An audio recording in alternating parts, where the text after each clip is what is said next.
നമ്മുടെ നാടുകളിൽ ജനാസ ഖബറടക്കി കഴിഞ്ഞാൽ ആ ഖബറിൻ്റെ മേൽ ഒരു ചെടി നടുന്ന സമ്പ്രദായം പലയിടങ്ങളിലും ധാരാളമായി കണ്ടുവരുന്നതാണ്. ചിലർ മൈലാഞ്ചി കൊമ്പ് അതിൽ നട്ട് വെക്കും, ചിലയിടത്ത് മറ്റേതെങ്കിലും ചെടികൾ വെക്കും. വ്യത്യസ്തങ്ങളായ നാടുകളിൽ വ്യത്യസ്ത രീതികളിൽ ആ സമ്പ്രദായം കണ്ടുവരുന്നുണ്ട്. ഇതിന് ഇസ്ലാമികമായി വല്ല അടിസ്ഥാനവുമുണ്ടോ? ഇങ്ങനെ ഖബറടക്കി കഴിഞ്ഞാൽ ആ ഖബറിന്മേൽ ചെടി കുത്തുന്നതിന്, ചെടി നടുന്നതിന് എന്തെങ്കിലും ഇസ്ലാമികമായ പ്രമാണങ്ങളുടെ പിൻബലമുണ്ടോ ഈ വിഷയത്തിൽ എന്നാണ് നമുക്ക് ഇന്ന് മനസ്സിലാക്കുവാനുള്ളത്. സഹോദരങ്ങളെ, ഇങ്ങനെ ചെയ്യാം എന്ന് അഭിപ്രായപ്പെടുന്ന ആളുകൾ സാധാരണയായി തെളിവായി പറയാറുള്ള ഒരു സംഭവം സഹിഹായ ഹദീസുകളിൽ നമുക്ക് കാണാൻ സാധിക്കും. ഒരിക്കൽ നബി സല്ലല്ലാഹു അലൈഹി വസല്ലമും സഹാബിമാരുമൊക്കെ ഒരിടത്തുകൂടെ നടന്നു പോകുമ്പോൾ ഒരു മതിൽക്കെട്ടിനകത്തുള്ള ഒരിടത്ത് നിന്ന് രണ്ടാളുകളുടെ ഖബറുകളുടെ ഉള്ളിൽ നിന്ന് ശിക്ഷിക്കപ്പെടുന്ന ശബ്ദം നബി സല്ലല്ലാഹു അലൈഹി വസല്ലം കേൾക്കുകയാണ്. ഹദീസിൻ്റെ വാചകങ്ങളിൽ നമുക്കത് കാണാൻ സാധിക്കും. അള്ളാഹിൻ്റെ റസൂൽ അപ്പോൾ സഹാബിമാരോട് പറഞ്ഞു, അത് നബി തങ്ങളാണ് അത് കേൾക്കുന്നുള്ളൂ. അവർ തീർച്ചയായും ആ രണ്ടുപേരും ശിക്ഷിക്കപ്പെടുന്നത് പലപ്പോഴും ആളുകൾ അത്ര ഗൗരവമായി കാണാത്ത, എന്നാൽ അള്ളാഹുവിൻ്റെ അടുക്കൽ ഗുരുതരമായ കാര്യങ്ങളാണ് അവരുടെ ജീവിതത്തിൽ വന്നു പോയിട്ടുള്ളത്. അതുകൊണ്ടാണ് ഈ രണ്ടു പേർ അവരുടെ ഖബറുകളിൽ ശിക്ഷിക്കപ്പെടുന്നത്. എന്നിട്ട് ഒന്നാമത്തെ ആളുടെ കുറ്റം പറഞ്ഞത്, അയാൾ മൂത്രമൊഴിച്ചു കഴിഞ്ഞാൽ ആ വിഷയത്തിൽ അദ്ദേഹം സൂക്ഷ്മത പാലിക്കാറില്ല. എന്താണ് അതുകൊണ്ട് ഉദ്ദേശിക്കപ്പെടുന്നത് എന്നുള്ളതൊക്കെ വിവരങ്ങൾ നമുക്ക് ധാരാളമായി വിശദീകരണങ്ങളിൽ കാണുവാൻ സാധിക്കും. സാധാരണഗതിയിൽ മൂത്രമൊഴിക്കുമ്പോൾ മറ വേണം എന്നുള്ളത് ശരിയാണ്. മറയില്ലാതെ എന്ന അർത്ഥത്തിലാവാം. മറയില്ലാതെ മൂത്രമൊഴിക്കുക, പരസ്യമായിട്ട് അവരൊത്തൊക്കെ കാണിച്ചുകൊണ്ട്. അതേപോലെ തന്നെ മൂത്രമൊഴിക്കുമ്പോൾ ആ മൂത്രം തൻ്റെ വസ്ത്രത്തിലേക്കും ശരീരത്തിലേക്കുമൊക്കെ തെറിക്കാനുമൊക്കെ സാധ്യതയുള്ള ഇടങ്ങളും അല്ലാത്തതുമൊന്നും പരിഗണിക്കാതെ അങ്ങ് മൂത്രമൊഴിക്കുക.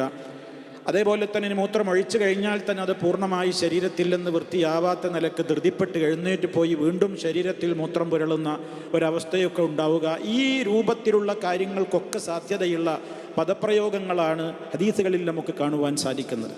എന്തായിരുന്നാലും ഖബർ ശിക്ഷയ്ക്ക് ഹേതുവായൊരു കാരണമാണത്. മൂത്രമൊഴിക്കുമ്പോൾ മൂത്രവിസർജനത്തിൻ്റെ സമയത്ത് നമ്മൾ പാലിക്കേണ്ടുന്ന മര്യാദകൾ പാലിക്കായ്മ ഖബർ ശിക്ഷയ്ക്ക് കാരണമായി എന്നുള്ളതാണ് ഇവിടെ വിഷയം. രണ്ടാമത്തെ വ്യക്തി ശിക്ഷിക്കപ്പെടുന്നത് അയാൾ നമീമത്ത് പറയുന്നയാളായിരുന്നു.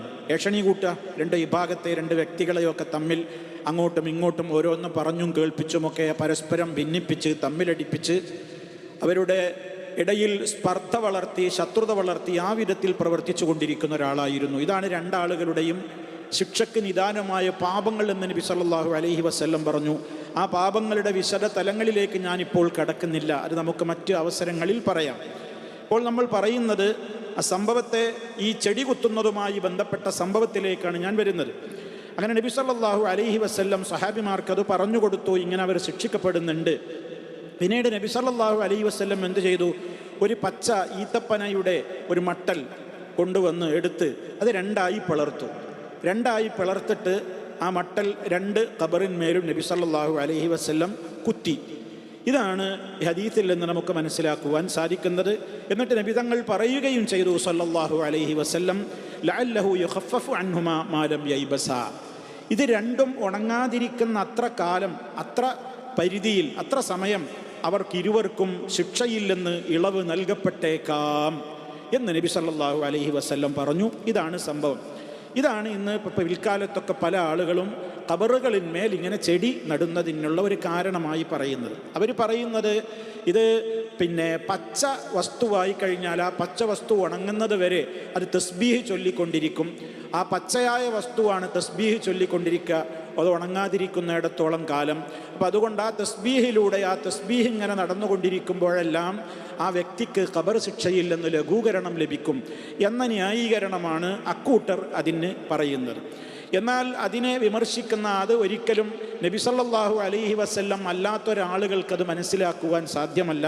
അള്ളാഹുവിൻ്റെ റസൂൽ സല്ലല്ലാഹു അലൈഹി വസല്ലം അപ്രകാരം അതൊരു പരക്കെ എല്ലാവരും ചെയ്യേണ്ട ഒരു കാര്യമായിട്ടാണ് സഹാബത്ത് മനസ്സിലാക്കിയിരുന്നതെങ്കിൽ നബി സല്ലല്ലാഹു അലൈഹി വസല്ലമിൻ്റെ കാലത്ത് തന്നെ ഒട്ടേറെ ജനാസ സംസ്കരണങ്ങൾ, മയ്യത്ത് മറമാടലുകൾ നബി സല്ലല്ലാഹു അലൈഹി വസല്ലം സാക്ഷിയായിട്ടുണ്ട്. അപ്പോഴൊന്നും അള്ളാഹുവിൻ്റെ റസൂൽ അങ്ങനെ എല്ലാ സഹാബിമാരുടെയും ഖബറിൻ്റെ മീതെ ഇങ്ങനെ പച്ച മട്ടൽ കുത്തിയിട്ടില്ല, ചെടി നട്ടിട്ടില്ല. സഹാബിമാരും അങ്ങനെ ചെയ്തിട്ടില്ല. അപ്പോൾ അതിൻ്റെ അർത്ഥം എന്താണ്? ഇതൊരു സ്പെഷ്യൽ കേസാണ് എന്നാണ്.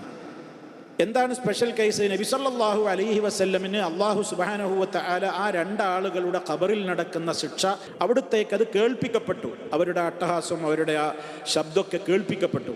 അങ്ങനെ നബി സല്ലല്ലാഹു അലൈഹി വസല്ലം എന്ത് ചെയ്തു? അള്ളാഹുവിനോട് ദുആ ചെയ്യുകയാണ്. ദുആ ചെയ്യുന്ന അവർക്ക് ശിക്ഷയ്ക്ക് ലഘൂകരണം കൊടുക്കാൻ.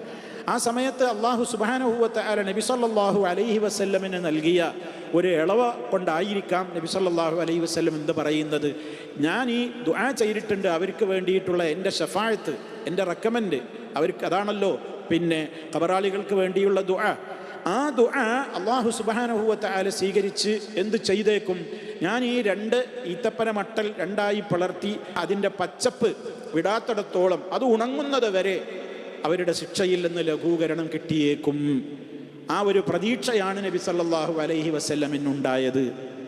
അതല്ലാതെ അതിൻ്റെ ഈ തസ്ബീഹ് പച്ചയായിരിക്കുന്നിടത്തോളം കാലം അതിങ്ങനെ തസ്ബീഹ് ചൊല്ലും. ആ തസ്ബീഹ് കാരണമായിട്ട് എന്തുണ്ടായി? ഇവർക്ക് ഖബർ ശിക്ഷയിൽ നിന്ന് ഇളവുണ്ടായി എന്നല്ല. എന്താ അങ്ങനെ പറയാൻ കാരണം? പച്ചയായ വസ്തുക്കൾ മാത്രമല്ലല്ലോ തസ്ബീഹ് ചൊല്ലുന്നത്. ഭൂമിയിലെ പ്രപഞ്ചത്തിലെ എല്ലാ വസ്തുക്കളും, അത് പച്ചയായതാവട്ടെ, ഉണങ്ങിയതാവട്ടെ, ജീവനുള്ളതാവട്ടെ, അല്ലാത്തതാവട്ടെ, സചേതന വസ്തുക്കളാവട്ടെ, കല്ലാവട്ടെ, എന്താവട്ടെ, ഏത് വസ്തുക്കളും വിശുദ്ധ ഖുർആൻ അങ്ങനെയല്ലേ പറഞ്ഞത്? വഇൻ മിൻ ശൈഇൻ ഇല്ലാ യുസബ്ബിഹു ബിഹംദിഹി. ഏതൊരു വസ്തുവാകട്ടെ എല്ലാം അള്ളാഹുവിനെ പ്രകീർത്തിച്ചു കൊണ്ടിരിക്കുന്നുണ്ട് എന്നാണ്. അപ്പോൾ അവിടെ തസ്ബീഹ് ചൊല്ലലല്ല അവിടുത്തെ അതിലടങ്ങിയിട്ടുള്ള ഹിക്മത്ത്. മറിച്ച് നബി സല്ലല്ലാഹു അലൈഹി വസല്ലമിന് ഇക്കാര്യം കാണിക്കപ്പെട്ടു. അവിടുത്തെ മനസ്സലിഞ്ഞു, അള്ളാഹുവിനോട് അവർക്ക് വേണ്ടി ദുആ ചെയ്തു. റബ്ബ് സുബ്ഹാനഹു വ തആല ഈ ഒരു കാര്യം അവിടുത്തെ മനസ്സിലേക്ക് അറിയിച്ചു കൊടുത്തു. അങ്ങനെ ഈ കാര്യം ചെയ്തു. അത് ഉണങ്ങുന്നത് വരെ ആ കാലയളവ് അവർക്കുള്ള ശിക്ഷക്കൊരു ഇളവായിട്ട് അത് ഉണ്ടായേക്കാം എന്ന പ്രതീക്ഷയിൽ മഹാനായ നബി സല്ലല്ലാഹു അലൈഹി വസല്ലം അപ്രകാരം ചെയ്തതാണ്.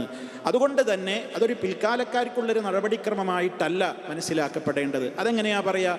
മഹാരഥന്മാരായ സഹാബാക്കളൊന്നും അതൊരു പതിവായി അങ്ങനെ ഒരു രീതി പിൽക്കാലത്തുള്ള ഖബറടക്ക ചടങ്ങുകളിലൊന്നും രീതികളിലൊന്നും അവർ സ്വീകരിച്ചിട്ടില്ല എന്ന് പണ്ഡിതന്മാർ ഇതിനെ സംബന്ധിച്ചിടത്തോളം ഇത് കാരണമായിട്ട് എല്ലാ രൂപത്തിലും എല്ലായിടത്തും ഇത് ചെയ്യണമെന്ന് പറഞ്ഞതിനെ പല പണ്ഡിതന്മാരും അതിനെ ഈ ഒരു കാരണം പറഞ്ഞുകൊണ്ട് തന്നെ എതിർത്തിട്ടുണ്ട്. ഹുവ മഹ്മൂലുൻ അലാ അന്നഹു ദഅ ലഹുമാ. നബി സല്ലല്ലാഹു അലൈഹി വസല്ലം അപ്രകാരം ചെയ്തത് ഏത് കാരണത്താലാണ്?